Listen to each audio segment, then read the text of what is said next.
Oo, ganun lang ha. Pagka kung ano yung matapulawan nyo, yung pamilya ko. Mga kapenyo, tirahin na natin itong may init na issue ngayon. Pasok, intro! Hey yo, what's up sa inyo mga kapenyo? At today meron na naman tayo napaka-init na reaction video. At eto na po mga kapenyo, no? Unti-unti nang lumalabas ang katotohanan dito kay Tatang Kalbo. Kay Kalbo. Na kung saan mga kapenyo, kinaladkad daw pala etong siklista dito sa police station para talagang humingi ng pasensya sa kanya at parang nagkaroon ata ng special treatment, no? Dito kay Tatang Kalbo. Puta ragis, ang lupit mo talaga, Tang! Iba ka talaga, Brad, no? At dito mga kapenyo, no, mapapanood natin dito sa nilabas ng TV5 etong CCTV nga mga kapenyo. At syempre, gayon na rin dito sa mensahe ng siklista kay Attorney Fortune mga kapenyo, para naman syempre, no, hindi nagmumukhang sinungaling dito si Attorney Fortune at talagang pinakita ni Attorney Fortune kung ano nga yung naging mensahe sa kanya ng siklista. Kaya dito unti-unti natin malalaman ang katotohanan mga kapenyo. At tara, wag na natin patagalin at sabay-sabay natin panoorin eto nga CCTV para makita natin ang katotohanan. Pumasok sila. Parang kakilala na nga niya yung mga pulis talaga, no? Makikita nyo, nauna yung siklista. Ayan, lumabas yung dalawang pulis.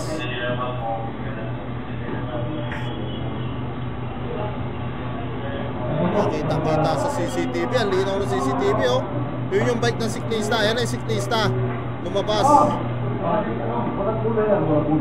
Tapos ang kasunod, ayun, si Tatang Kalbo na. Nagpapasalamat po si Tatang Kalbo, ah.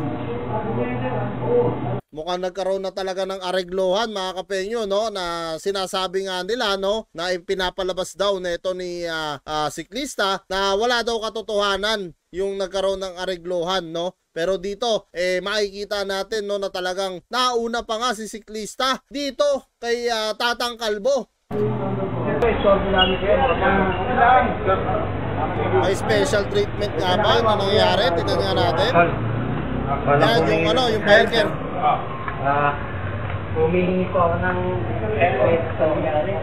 Oh, bakit yung, narinig nyo ba yun mga kapenyo? Bakit yung siklista ang humihingi ng pasensya doon sa mga pulis, no? Bakit hindi siya humingi ng pasensya doon kay Kalbo mga kapenyo, na nasa likuran niya si Kalbo, eh? Ayan, oh, kita nyo? Ngayon lang lumabas dito si Kalbo. Oo, nandiyan yung number ko. Ayun, sabi niya, para makatulong ako sa inyo. Oo, nandyan yung number ko. So, kita nyo naman yung mga pulis, oh, kung paano humihingi na pasalamat dito kay Tatang Kalbo.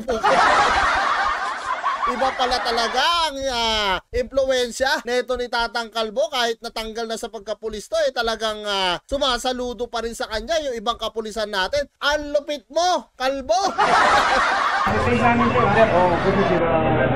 Tawa yung mga pulis, mukhang alam nyo na, mga kapenyo, mukhang nagkaroon na ng magandang bigayan dyan, ah.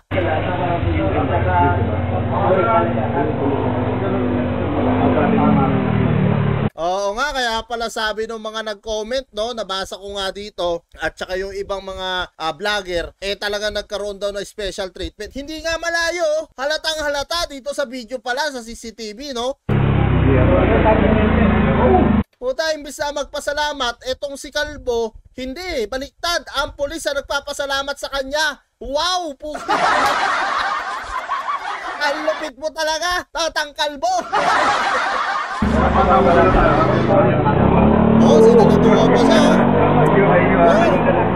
Iba talaga pagka, ano, no, ex-general, XPO1. Oo, thank you, ha. Sir. Oy, makatulong na sir kayo. Oo.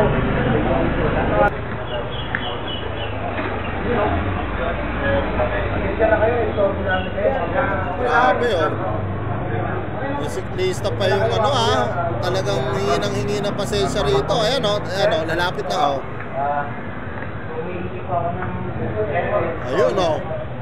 Rinig na rinig nyo naman siguro, no, sir? Humihingi po ako ng paumanin, pasensya sa inyo, no? Puta, imbis na kay Tatang Kalbo, humingi ng pasensya, hindi sa mga pulis mo. Alatang tinakot, ah. Baka makatulong ka na. O, ayan, o, kalalabas na yung Tatang Kalbo. Nandiyan daw yung number niya. Tama nga yung sinasabi ni Attorney Fortun, no, na nagkaroon ng special treatment dito, nagkaroon ng lagayan dito, kaya nanahimik na etong siklista. O malamang tinakot pa yan, no, para hindi na makapalag.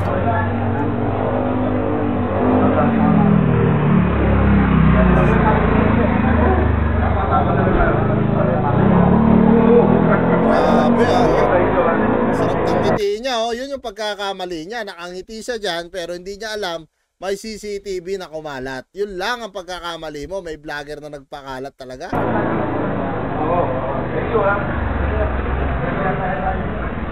Okay na, oh. Sold na sana si Tatay, si Tatay Kalbo, eh.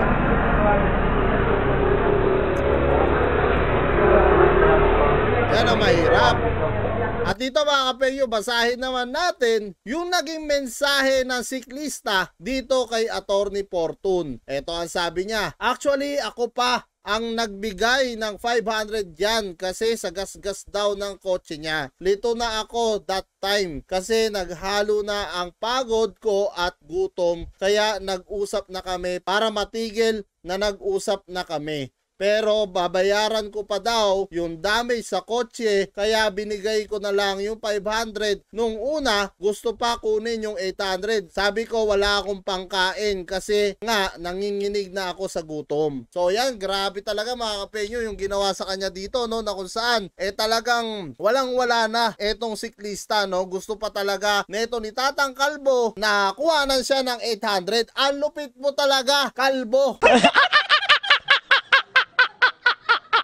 At dito naman sa pangalawa mga kapenyo na incident ng siklista kay Attorney Fortun, sinabi niya rito, pinalalabas niya kasi binangga ko eh. Di naman nangyari yon, saka nasa loob siya ng bike lane kaya tinapik ko ang sasakyan niya kasi mahuhulog na ako sa gutter. Pagdating sa unahan, tumingin siya, pinagmumura niya ako kaya di ko na pinansin. Nagulat na lang ako na sinundan pala niya ako, tapos ginawaan pa nila ng mga yupe yung kotse na di ko naman ginawa. Ikaw ba kaya mong yupiin ang bubong ng kotse na nasa bike ka tapos nasa left side pa? So grabe nga naman talaga mga kapenyo, no, yung sinasabi dito ng biker dito kay Attorney Fortun. So malamang sa malamang mas naniniwala ako dito sa hawak na ebidensya ni Attorney Fortun dahil hindi naman maglalakas loob etong si Attorney Fortun para gampanan, no, etong problema ng biker. Kasi ano ba naman pakialam ni Attorney Fortun dyan mga kapenyo if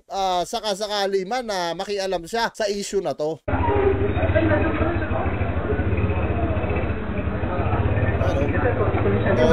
Todo paghingi ng pasensya yung biker, kawawa naman mga kapenyo, no? Talagang ano siya, naipit siya dito. Oh, ganun lang daw. Oo, ganun lang kasi. Oh, kita nyo mga kapenyo, narinig nyo ba sinabi ng mamang pulis dito sa biker? Ganun lang ha, ganun lang. Yung kung ano yung napag-usapan nyo, yun na. Sabi naman ito ng biker, kasi kawawa naman yung pamilya ko. So nagkaroon talaga ng magandang usapan o takutan talaga dito mga kapenyo. Kaya itong biker, nananahimik na, no. Ito CCTV, hindi na magsisinungaling to mga kapenyo. Kitang-kita na dito. Sige na, kaya na.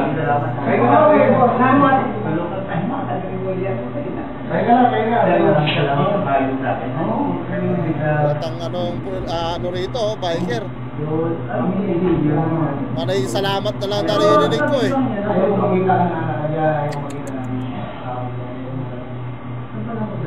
Yan ang mahirap, no, sa mga kapulisan natin. Hindi ko naman nilalahat ng pulis ha, dahil unang-una sa lahat meron talaga matitinong pulis. Yan, saludo ako dyan sa mga yan. Pero meron din talaga mga pulis na ewan ko kung nasa ng utak o kokote. Isipin nyo mga kapenyo, ginawa na nga doble ang kanilang sahod pero hindi pa rin nila magampanan yung tama no? Sana walang ano, no, yung kabaro-baro. Wala sanang ganun mga kapenyo pagdating sa hustisya. Kasi kawawa naman din yung mga naargabyado. Real talk po yan. Kaya yung iba takot na magsumbong sa mga kapulisan natin dahil sa mga nangyayari na to, lalong-lalo na kung may kapit, no, sa gobyerno. Kaya talagang sana naman managot yung dapat managot sa pangyayarin to.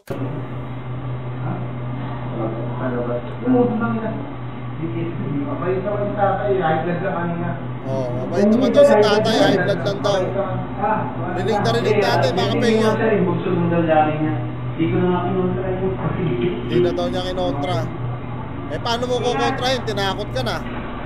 Diba mga kapenyo, kahit sino naman, kukontra ka pa ba kung pulis ang kalaban mo o dating naging pulis, tapos marami pang kapit, diba? Kahit sino siguro, mananahimik na lang. At kung kayo ang tatanungin ko mga kapenyo, ano nga masasabi nyo dito sa lumabas na CCTV at sa pinakita ni Attorney Fortune na mensahe nga ng siklista? Comment nyo na lang down below lahat ng mga opinion nyo mga kapenyo at lahat-lahat po yan mababasa ko. Maraming salamat mga kapenyo at kita-kita lang tayo sa susunod kong reaction videos.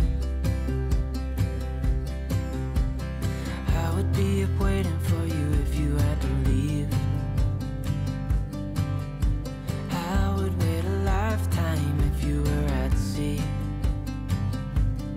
I just wanna say that I feel that our love is real. Maybe we should hurry up and seal the deal.